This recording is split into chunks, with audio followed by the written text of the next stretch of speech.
श्री घटरामायण साहब से पाठ।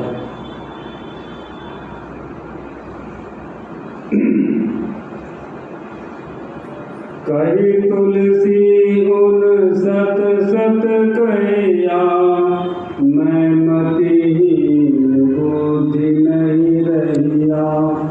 मैं तो सब चरणन को दासा, मैली बुद्धि नीच मोरी आशा। तुमरे चरण मोर निर्वारा, पकड़ि हाथ करे निस्तारा। मैं अवगुण की खानी अपारा, सुरति संत की लारा। मोर निभाव तुम्हारे हाथा, अब तो लगाओ चरण के साथा। प्रश्न प्रियलाल जी। हे स्वामी अस अस कस भागो, हम जग जीव चरण में राखो।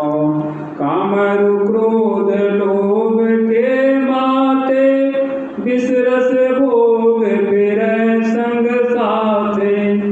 ये जग जाल काल दिन राति, कर्म भाव भर में संग साथी। हम चले के जीव अनीति, छूटे तुम चरणन की प्रीति। श्री भगवान जी कहत पुकारा, मैं तो सदा संत की लारा। गीता में अर्जुन से भाखा, मोसे बड़ा संत को राखा। गीता में अर्जुन से भाखा, मोसे बड़ा संत को राखा। श्रीमुख ऐसे आप बखानो, मोसे अधिक संत के जानो। श्रीमुख ऐसे आप बखानो, मोसे अधिक संत के जानो। मोको संत भाव रसनीका, जगत भाव रस लागे पीका।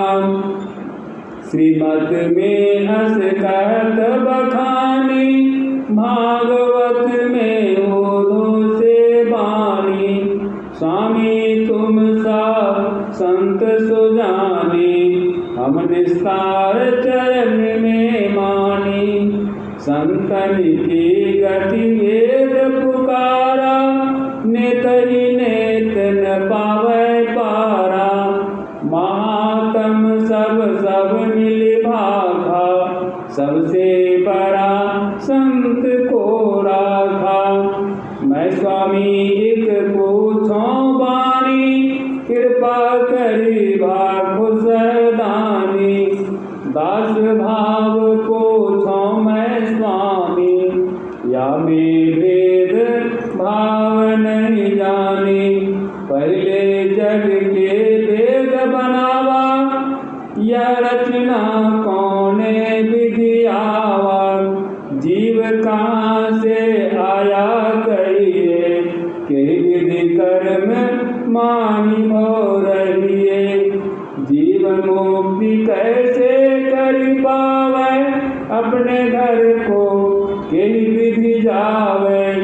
माया मोह जगत अंधियारा, और अज्ञान काम की लारा। ऐसे जीव छूटन नहीं पावे, अपने घर को के विधि जावे। अपना ज्ञान न सत्संग माने, गुरु बिन राह कौन विधि जाने। सतगुरु मिले तो बाट बतावे, जब कोई जीव मुक्ति को पावे। गुरु सम बड़ा और नहीं कोई, ये भगवान कही मुख सोई। गुरुद्रोही पातक का मारा, कभी न उतरे भौके पारा। गुरु बिन कर्म नाश को करई,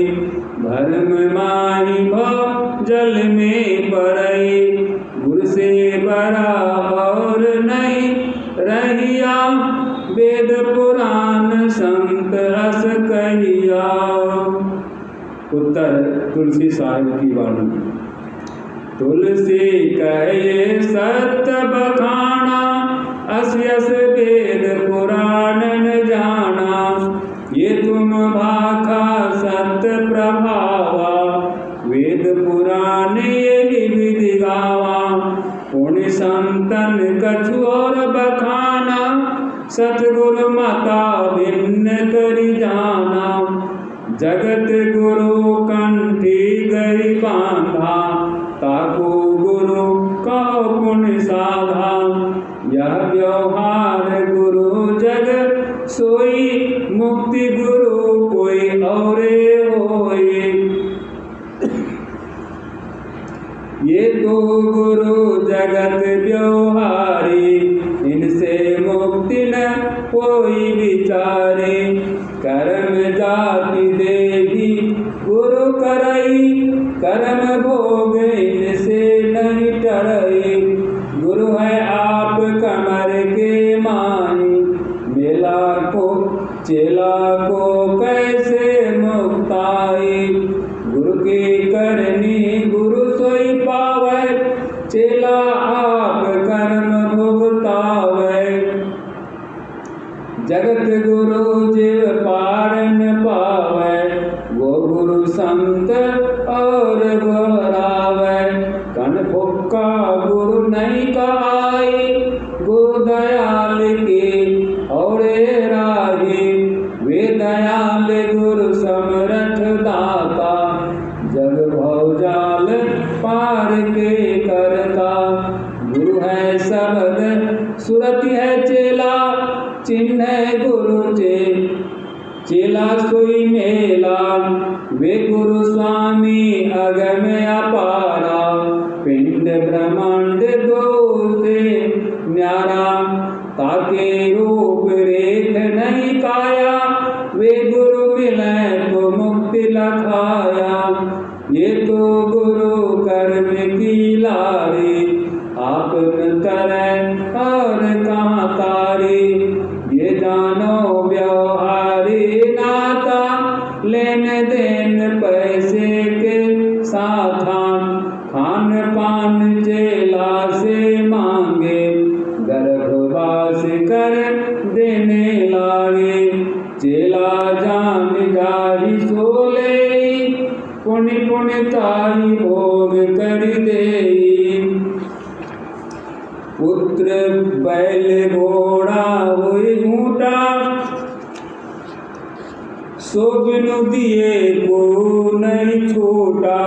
ये गुरु लेन देन व्यवहारा, गुरु चेला भोग कर्म पसारा। कंठे बांध गुरु सोई भैया, जग व्यवहार नाथ यही कहिया। जग में कन्या कुआरी ब्याही, करे ब्याह तेरी कहे जमाई। ब्याह किए का नाता लागा, यही विधि गुरु चेला मत जागा। सतगुरु मत पद अगम अपारा, ताको चिन्ह जीव होई पारा। वो गुरु पंथ संत ही जाने, जग गुरुआ नाही पहचाने। चेला बने जीव नहीं आना, गुरु सोई बने कर्म की खाना। बिना भक्ति उबरै नहीं भाई, तासे संतन भक्ति दृढ़ाई। भक्ति बिना जीव जम कर आना, बिना भक्ति 84 खाना। बिना भक्ति कोई पार न जाई, तासे भक्ति संत ठहराई। गुरु सेवा स्वामी को चिन्हो, तासे सदा काल आधीनो। स्वामी कठिन खोज करी पई है, सतगुरु भेद संत समझई है। स्वामी संत बिना नहीं पावे, बिना संत गुरु को दर्शावे। जग के गुरु ना जाने भाई, वे सतगुरु कठिन से पाए।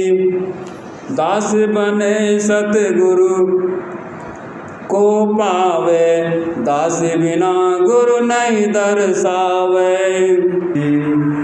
सखीरी बिरछ पर ताल, जहाँ करके न काल।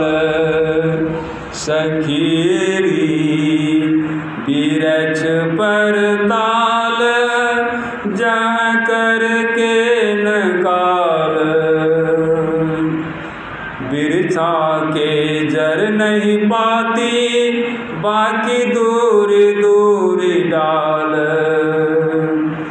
बिरछा के जर नहीं पाती, बाकी दूर दूर डाल।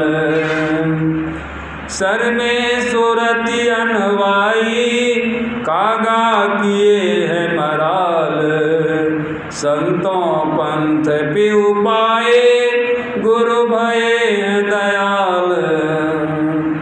अठवें अटारी माही, परे सुन पिया हाल। हिरवा बंक सुरनाल, चढ़ी चट चट चाल। सुरति गगन घन छाए, पिया परे परे खयाल। तुलसी तरत तत तारे, भारी काटी भ्रम जाल। सखीरी बिरछ पर ताल, जा करके न काल। बिरछा के जर नहीं पाती, बाकी दूर दूर डाल। संत विजय विहंगावली से मन हर छंद, भजन संख्या 35। एक मन एकांत वैके, ध्यान धरु सर्व व्यापिनम। शून्य में सत शब्द होवै, सोई सृष्टि जग मूलनम। जीव मकरा तार उतरियो, उलटी चलो जस मकरनम। नाम सिमरन मूल मार्ग, हर को चलो पीलनम। एक मन एकांत वैके, ज्ञान धरु सर्व व्यापिनम। शून्य में सत शब्द होवै, सोई सृष्टि जग मूलनम। भवसि तो ही काढ़ी लेवै, बोहि सतगुरु सोधिनं। दास विजय साव गुरु जो, संत अगम पद गावनम। एक मन एकांत वैके, ज्ञान धरु सर्व व्यापिनम। शून्य में सत शब्द होवै, सोई सृष्टि जग मूलनम। सतगुरु की महिमा अनंत, अनंत किया उपकार। नेत्र अनंत उभारिया, अनंत दिखावन हार। नेत्र अनंत उभारिया, अनंत दिखावन हार। जे सौ चंदा वहीं, सूरज चढ़े हजार। ये तो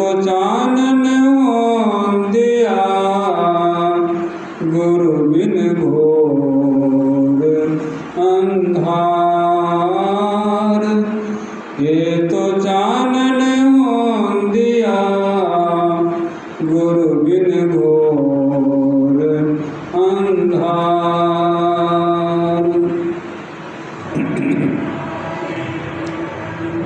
संत पंथ सत्संग को सुनने आए प्रेमी जन, अभी आप लोगों को संतवाणी का पाठ करके सुनाया गया। संतों के वाणी में आया कि एक मन एकांत बैठे। हम मनुष्य का मन एक नहीं रहता है, क्षण क्षण बदलते रहता है। लेकिन संतों का कहना है इसको बदले नहीं, एक साथ एक ही बना रह जाए, ऐसा उपाय करो, अथवा इसको छेड़छाड़ ही ना करो। इसको छेड़छाड़ करने से और ये उछलने लगता है। इससे अलग होकर के अपना काम करो। जैसे माई दाई छोटे बच्चे जब जगे रहते हैं तो उसके पीछे उनको लगा रहना पड़ता है, और जब बच्चे सो जाते हैं तो माई दाई फ्री हो जाती है और फ्री होकर के अपना काम करती है। ठीक उसी तरह से यहाँ पर कहते हैं कि मन जो है बच्चा के भांति यह आपको काम करने नहीं देता, इसलिए उस समय आप उसके साथ रहिए, कोई दिक्कत नहीं है। समय तो आपका ही है सारा कुछ। उस समय में से आप अपना विभाजन करके अलग कर लीजिए कि इस समय हमको इसके साथ गुजारना है, और जब इससे हम फ्री हो जाएंगे, जब यह सो जाएगा तब हम अपना काम करेंगे। अपना काम क्या है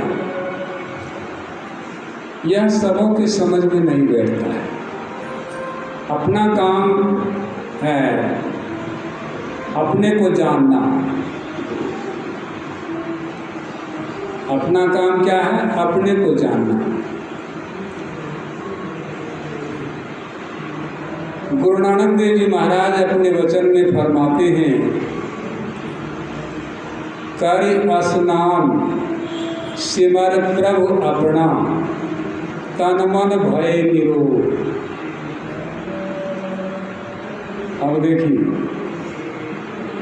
कर स्नान, स्नान जब कर लेते हैं तो आपका आलस दूर हो जाता है। स्वाभाविक सवेरे सोकर जगते हैं, सब नित्य कर्म करके यदि आप स्नान कर लेते हैं आप में ताजगी आ जाती है।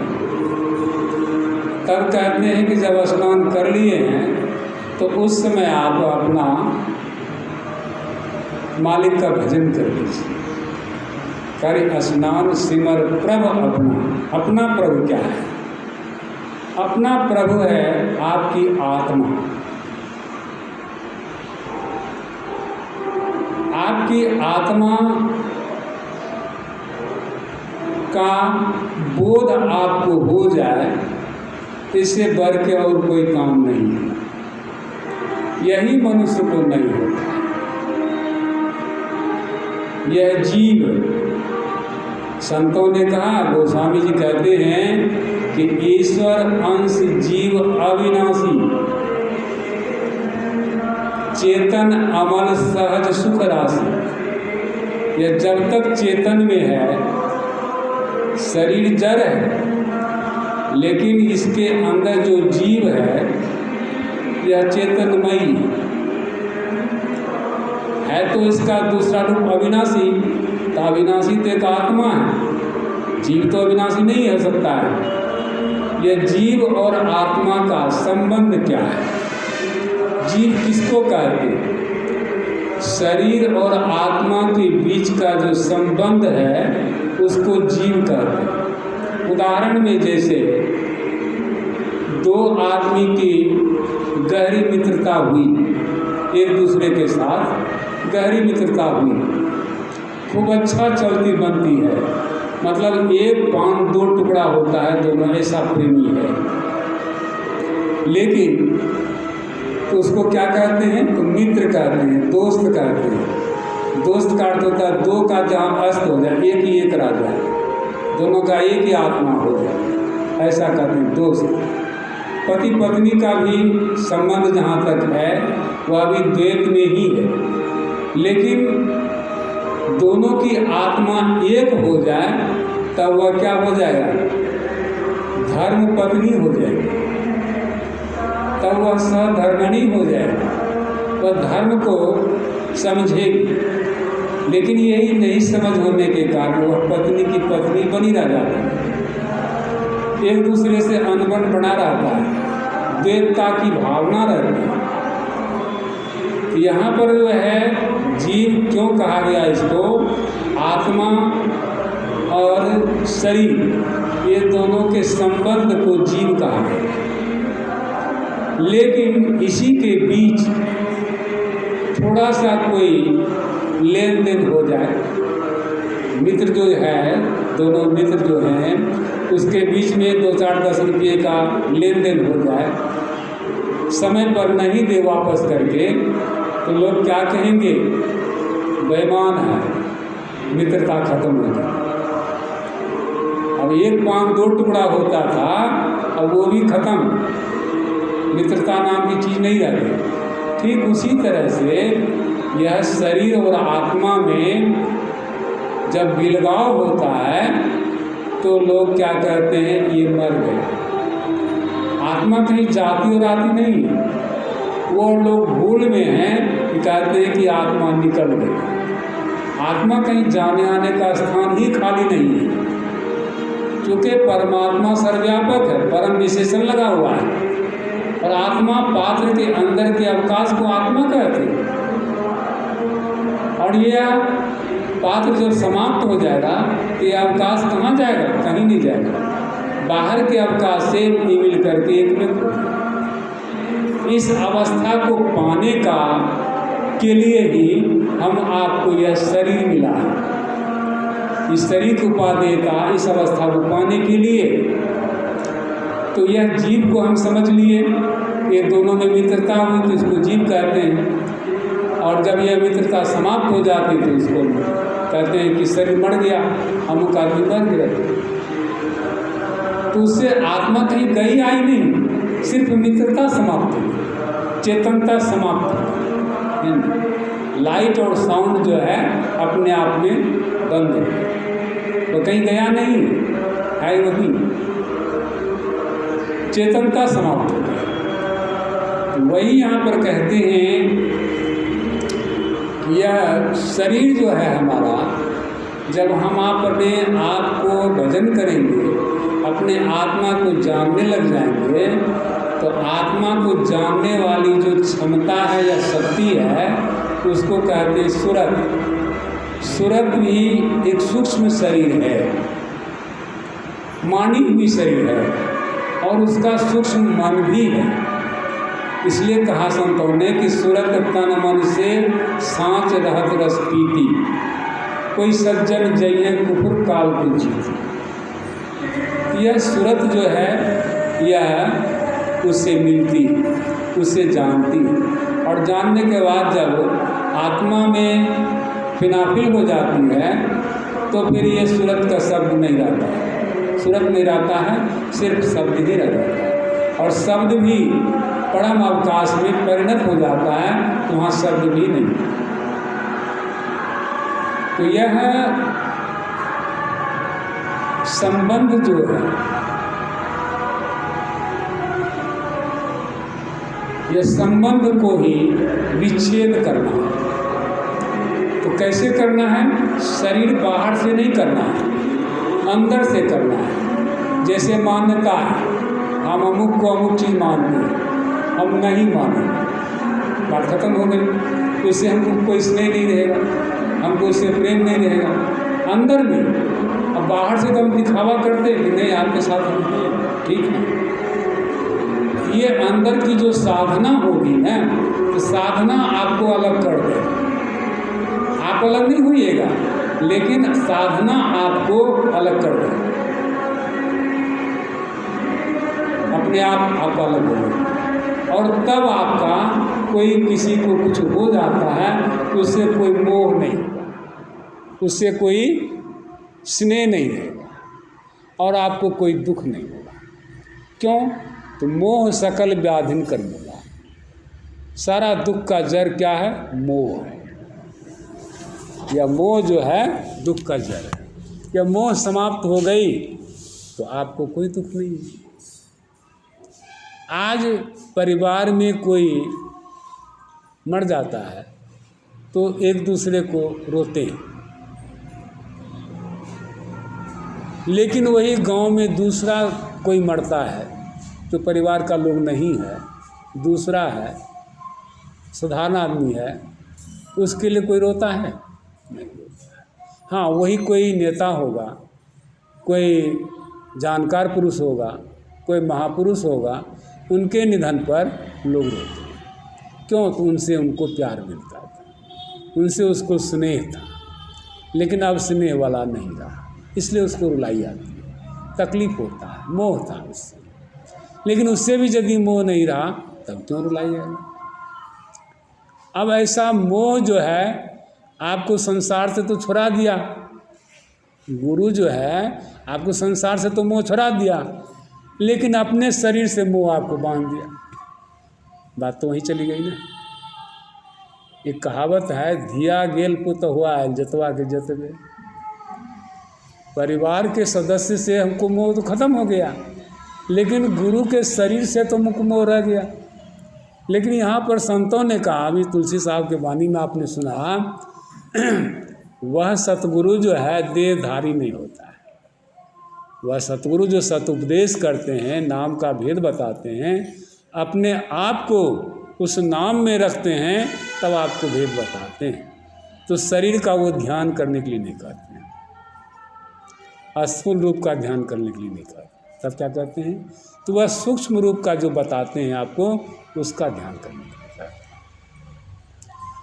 तो यह जीव जो है, जीव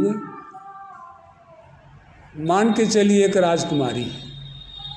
जीव क्या है? एक राजकुमारी है। और वह राजकुमारी को, राजा को 14 ठो नौकर है। समझ रहे बात को? उनको 14 ठो नौकर है, ना 13 है ना 15 है। कितना है? 14 ठो है। उस 14 नौकर में एक है श्रेष्ठ, उससे राजकुमारी प्रेम करती है, स्नेह जोड़ती है, अन्य गलत संबंध बनाती है। उसको समाज का लोग क्या कहेगा? अच्छा कहेगा? नहीं कहेगा। व्यभिचारिणी कहेगा। क्यों? तो नौकर के साथ गलत काम कर रहा है।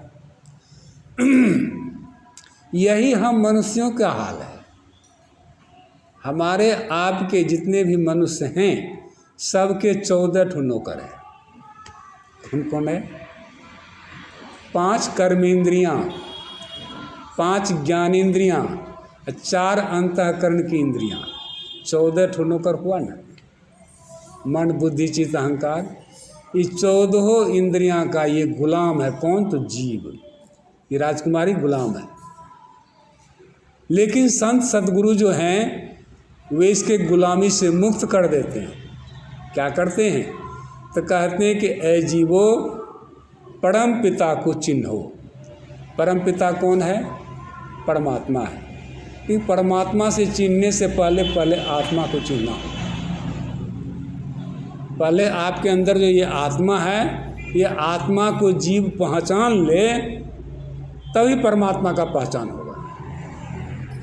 अब पहले जो कहेगा हम परमात्मा को पहचान लेंगे, ऐसा नहीं है, ऐसा कोई सूत्र ही नहीं है। तो यह जीव जो है पहले आत्मा से संबंध बनाएगा। तो सतगुरु जो आपको नामदान देते हैं, तो उसमें आत्मा से आपको आत्मा का ध्यान करने के लिए बतलाते हैं। आत्मा का ध्यान क्या है? आत्मा का ध्यान क्या है? तो संत कबीर साहब से बढ़ के कोई संत नहीं होगा। उन्होंने अपने वचन में फरमाते हैं, कहते हैं कि शून्य ध्यान सबके मन माना, तुम बैठो आत्मस्थाना। अथवा शून्य का ध्यान करना, अपनी आत्मा का ध्यान करना है। स्नान करके तो आए, अब अपना काम क्या करेंगे? तो शून्य ध्यान करेंगे। शून्य ध्यान करेंगे तो आत्मा का ध्यान होगा, और शून्य से ही आकाश का बोध होगा। शून्य तो अंधकार में भी है, शून्य प्रकाश में भी है, और उससे सूक्ष्म है आकाश, और आकाश से भी सूक्ष्म है अवकाश। तो अवकाश या व्योम जो सूक्ष्म है, इसकी सत्ता अनंत है, इसकी कोई सीमा नहीं है, असीम है, ससीम नहीं हो सकता है। तब वहाँ पर आपको बोध होगा कि हम अनंत सत्ता को जान रहे हैं। पहले आत्मा का जानना होगा, फिर परमात्मा का जानना होगा। उदाहरण में जैसे नमूना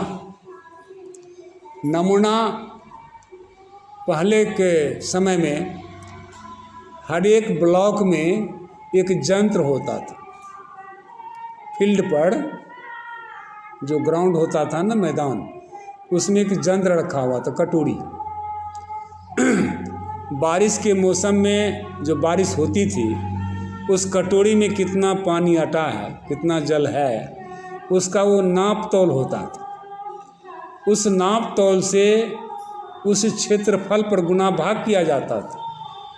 तब पता लगाया जाता था कि इस ब्लॉक के अंदर में कितनी बारिश हुई है, कि नमूना हुआ।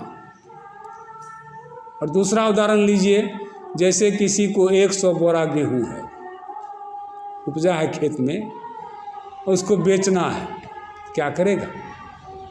तो थोड़ा सा गेहूं पावभर या 100 ग्राम ले करके जाएगा साहूकार के यहाँ, दिखाएगा कि सेठ जी हमारे पास 100 बोरा गेहूं है, इसको बेचना है। अब सेठ जी भी उस गेहूं को देखेगा, कितना मुन्नी है, कितना कटा हुआ है, कितना बड़ा है, कितना छोटा है, कितना मंझला है, तो सबको देखेगा। देखने के बाद वह उसका भाव लगाएगा, यह रेट में हम लेंगे। अब देखिए, गेहूं तो किसान के घर में है और रुपया भी सेठ के गल्ला में है, लेकिन दोनों को ये तो पता लग गया, 100 बोरा गेहूं जो खरीदेंगे, इतना पैसा देंगे तो 100 बोरा गेहूं हमारे घर में आ जाएगा। सेठ को भी पता लग गया और किसान को भी पता लग गया कि हम 100 बोरा गेहूं सेठ को दे देंगे तो हमको इतना रुपया घर में आ जाएगा। नमूना से ही ना पता चल गया, गेहूं तो लाया नहीं अभी, और वो भी पैसा दिया नहीं है। तो इसी तरह से आपको पहले अपनी आत्मा का बोध होगा, और उसी से आप मूल्यांकन कर लेंगे, उसी से आप अनुभव कर लेंगे, तब आपको अनुभव ज्ञान होगा कि परमात्मा अनंत है। तो यह ज्ञान को कौन देता है? तो संत देते हैं। क्यों? तो संत उन ईश्वर को, परमात्मा को जाने हुए होते हैं, और वे हमको जना भी सकते हैं। ऐसा नहीं कि सिर्फ अपने जान लेते हैं, हमको भी जना सकते हैं। रामायण में गोस्वामी जी लिखते हैं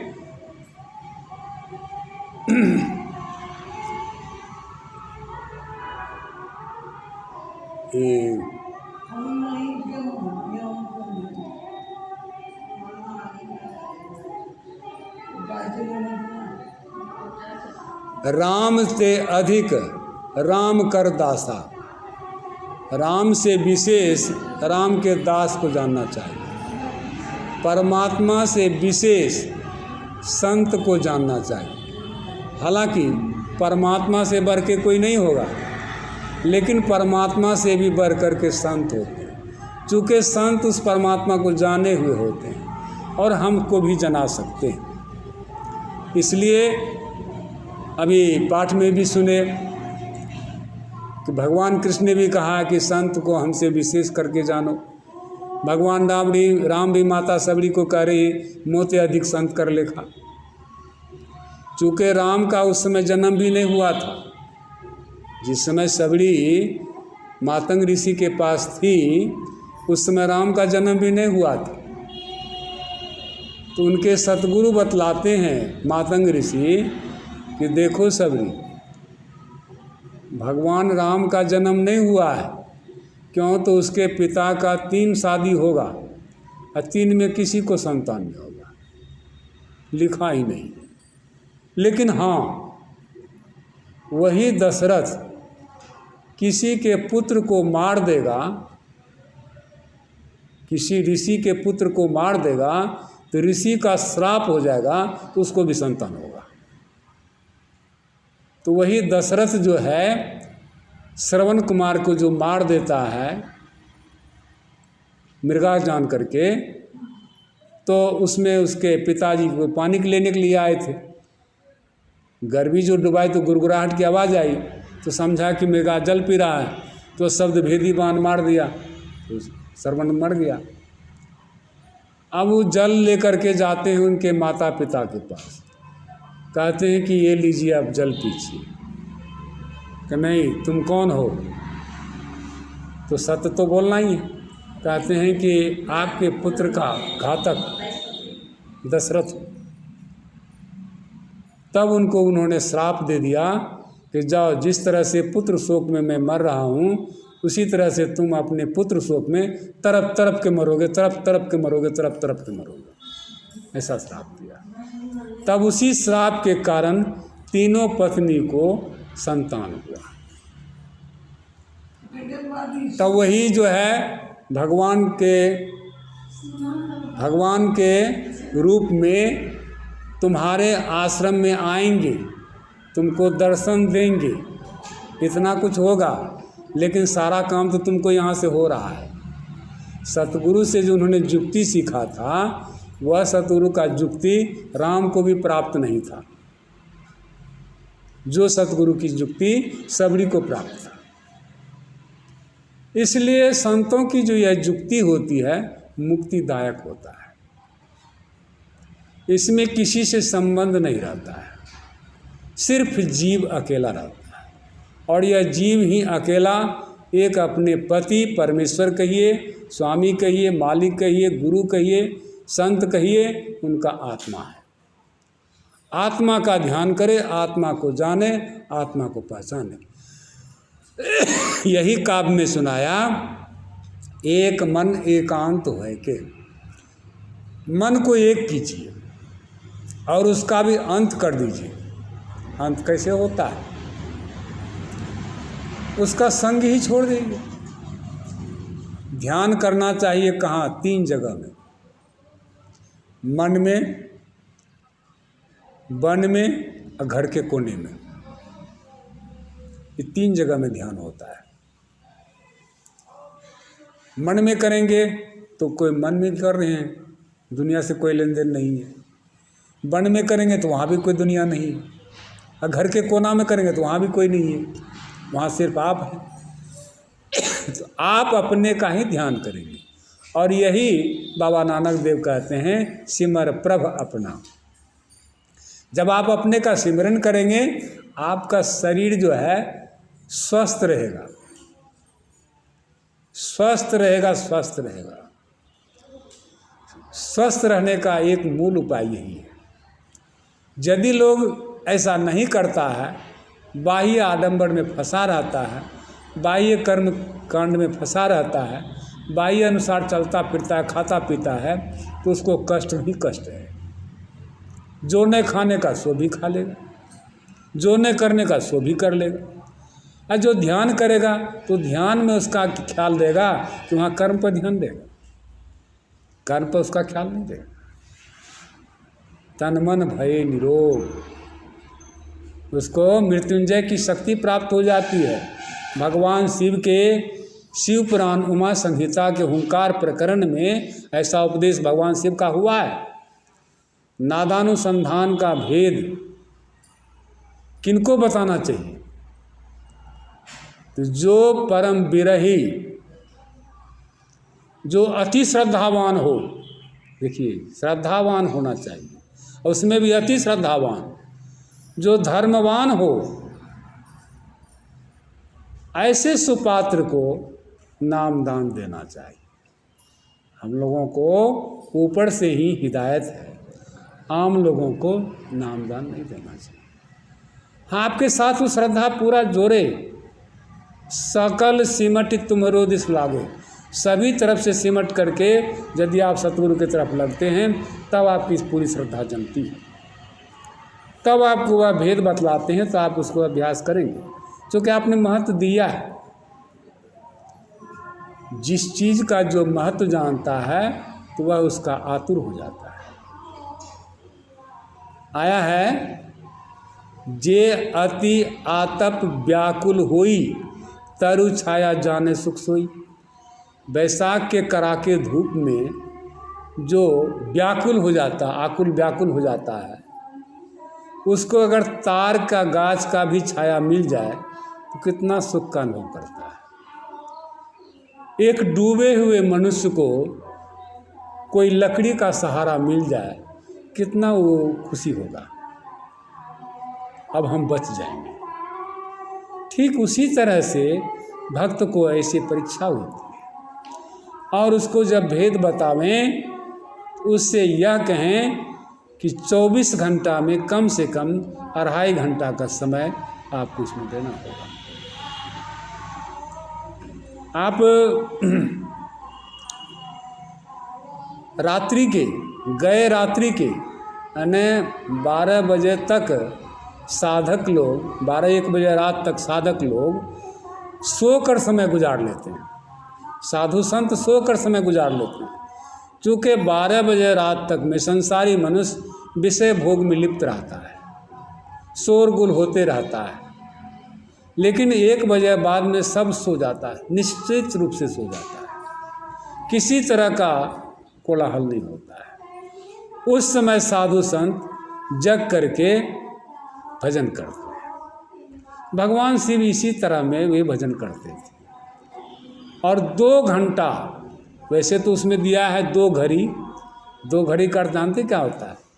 48 मिनट, पौने घंटा भी यदि आप भजन कर लेते हैं ऐसा, तत्काल आप बंधन से मुक्त हो जाते हैं और फिर आपके समान संसार में कोई नहीं रहता है। 48 मिनट, 2 घड़ी, 24 मिनट का घड़ी होता है, 48 मिनट, यानी 1 घंटा भी आप आराम से बैठ करके कर लिए भजन तो आपका काम होगा। उसी तरह से हुआ जिस तरह से किसी का बैटरी चार्ज डिस्चार्ज हो जाता है, क्या करता है, ले जाता है दुकानदार को देता है कि भाई हमारा बैटरी डिस्चार्ज हो गया, इसको चार्ज कर दो, कहता रख दीजिए, रात में चार्ज कर देंगे। क्यों भाई? इसलिए कि दिन भर उसका लाइन खपत होता है, दिन में उसको फुल लाइन नहीं मिलेगा, और रात में जब सब कोई काम धंधा से निपुण हो जाएंगे, छूट जाएंगे, तब क्या होगा, लाइन फ्री मिलेगा, बैटरी में लगा देगा, 2 घंटा में चार्ज होकर तैयार हो जाएगा। ठीक उसी तरह से आप 24 घंटा के लिए चार्ज हो जाएंगे, आप फुल हो जाएंगे। लेकिन इस 2-2.5 घंटा पुराने के लिए आपको थोड़ा थोड़ा समय पहल बैठ बैठ के करना होगा, तब एक जगह पूरा हो सकता है। हाँ, ऐसे साधक को रात्रि का भोजन बंद, भोजन यदि करेगा अधिक तो उसको नींद सताएगा, भजन नहीं होगा उससे। इसलिए कुछ संतों को आप देखेंगे शाम के समय ही भोजन कर लेते हैं और चलते फिरते 9 बजे रात्रि तक वो पचा भी लेते हैं। हाँ, तब सोते हैं, 1-2 घंटा सो जाते हैं वो भी, और 1 बजे जग करके वे भजन करते हैं। फिर 3-4 बजे फ्री, उसके बाद स्नान शौच आदि से हम लग जाते हैं, फिर सुबह में अपना सत्संग स्तुति जो करना है करते हैं। इस समय को बांधना पड़ेगा, चूँकि इस समय भी आप ही को मिला है। संतों ने कहा, यही मानुष देह समैया में,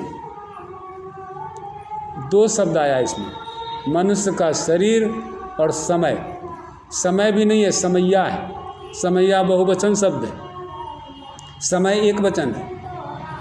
आपको 24 घंटा का समय है,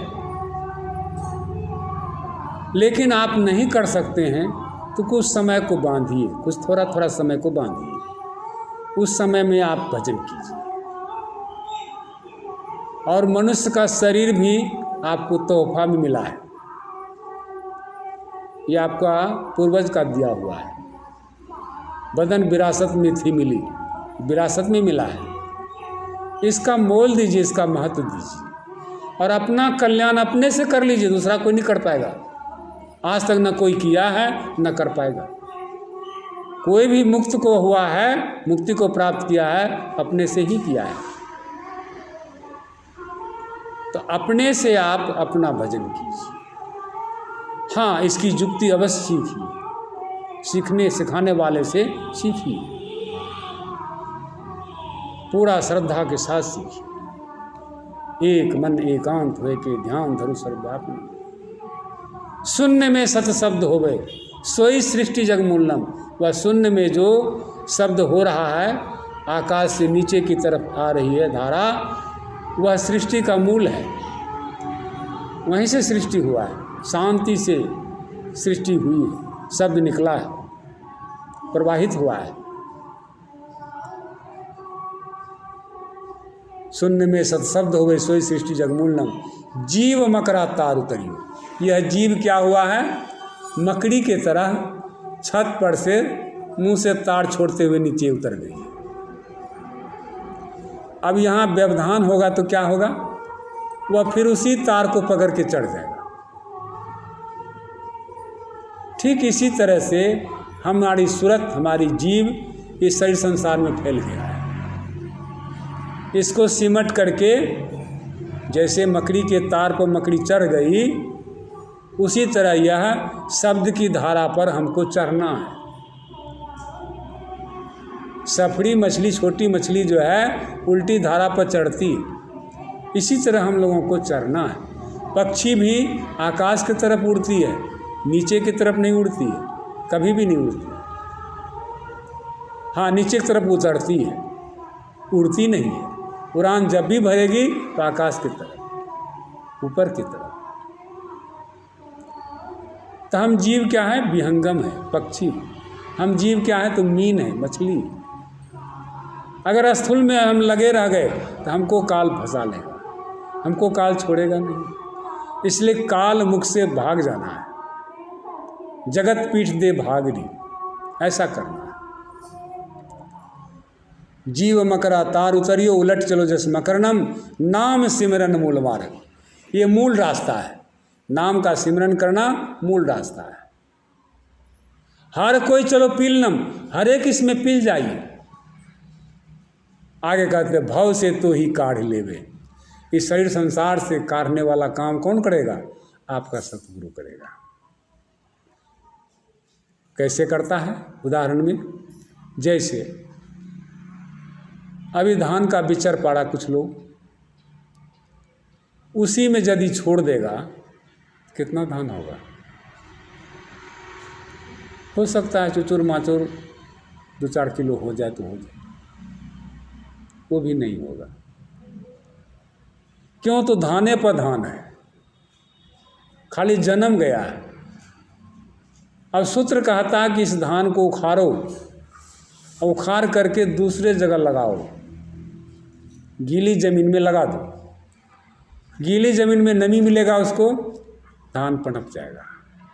और थोड़ा दूर दूर करके लगाओगे तो वह धान जितना दूर होगा उतना ज़्यादा फैलेगा और ज़्यादा फसल होगा। इसलिए बित्तो हत्थों लगाते हैं धान को। मकई का भी पौधा जो लगाते हैं वह भी हाथ भर पर लगाते हैं। उसमें 2 बाली होता है, दाना अच्छा होता है। गेहूं भी जो बुनते हैं बहुत कम बिया देते हैं, चूँकि फुटहड़ा होगा तो अच्छा होगा। और उसका इतना मेहनत हो जाता है, उसका कमर तोड़ दिया जाता है। जितना कमर टूटेगा उतने उससे कानी फेंकेगा, उतना पौधा बढ़ेगा, उतना शीश होगा, उतना फसल लगेगा। उतना दाना होगा।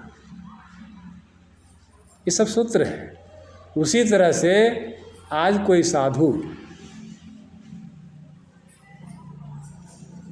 जुक्ति जाना, यदि उस साधु के लाट में ही रह करके करते रह गया, वो पनपेगा नहीं, एक से सवाय नहीं बनेगा वो। हाँ, वही सबसे अलग हो जाएगा, वहाँ अपना भजन करेगा, उसका जो अपना उपज होगा वह रखेगा और समाज में फैलाएगा। वही सपूत है। भव से तो ही काट ले, शरीर संसार में जो फंसा है जीव, इसको निकाल लेता है सतगुरु। कैसे? तो जैसे अपने आप निकल गया है शून्य में आकर के, वैसे आपको भी निकाल लेगा शून्य में आकर के, शून्य में ले आएगा। और शून्य जो है आपकी वाजिब स्वरूप है। शरीर आपका स्वरूप है, स्वरूप नहीं है। शरीर से निकलने का एक तौर तरीका यही है कि आप शब्द के माध्यम से इससे अलग हो जाएंगे, इससे भिन्न हो जाएंगे। लेकिन शरीर के रहते हुए आपको ऐसी अवस्था हो जानी चाहिए। किन शायद नहीं हो पाया, इसी बीच आपका शरीर छूट भी जाता है, तो फिर आपको मनुष्य शरीर ही मिलेगा। इसलिए कि रिजर्वेशन कोटा में चले गया। भक्ति का संस्कार है। अब देखिए,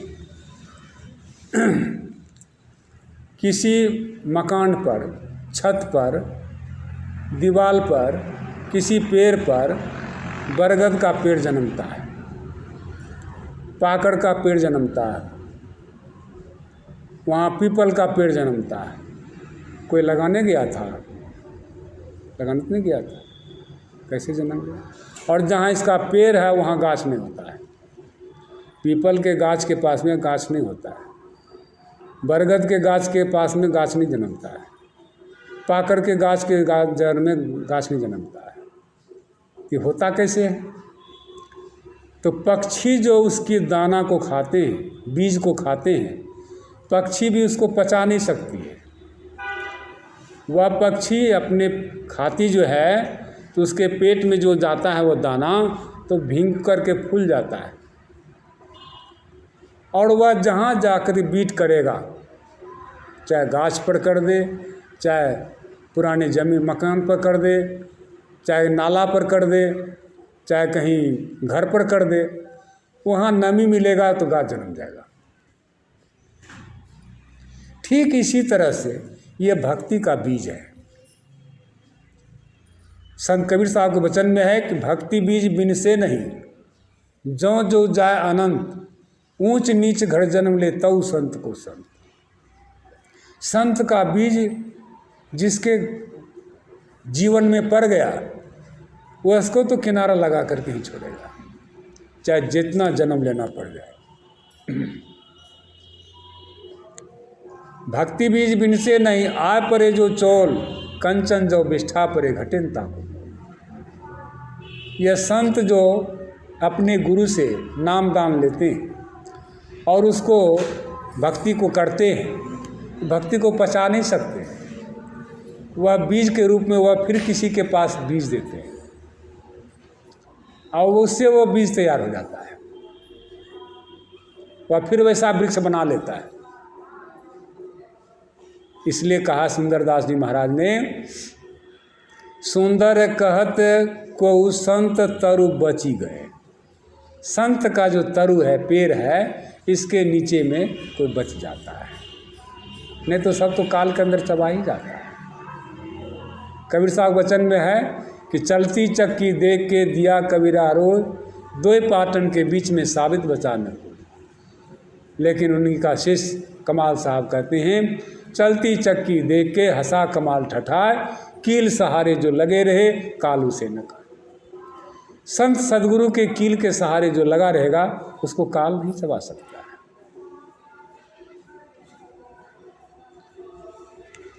उसको काल नहीं चबा सकता है। अर्थात कहने का संकेत है कि हम लोगों को ऐसे महापुरुष से इसकी जुक्ति सीख करके भजन करना चाहिए। आरती सतनाम संग की जय। शून्य शिखर मार्ग धर लीजय। संत शरण गई जीवन जावै। संत विरोधी आवागमन रहावै। दृष्टि फेरी घट भीतर राखो। गुरु ज्ञान अमीय को चाखो।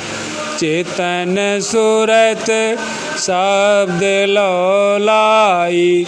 संत पंथ निज घर को जाई। गगन गुफा मह अमृत बासा। पूरा गुरु बिन जाय पियासा। अहंकार से आप सर्वनाशी। विजय वेत विभु अविनाशी। आरत सतनाम संग की जय। शून्य शिखर मार्ग धर लीजय। सतनाम।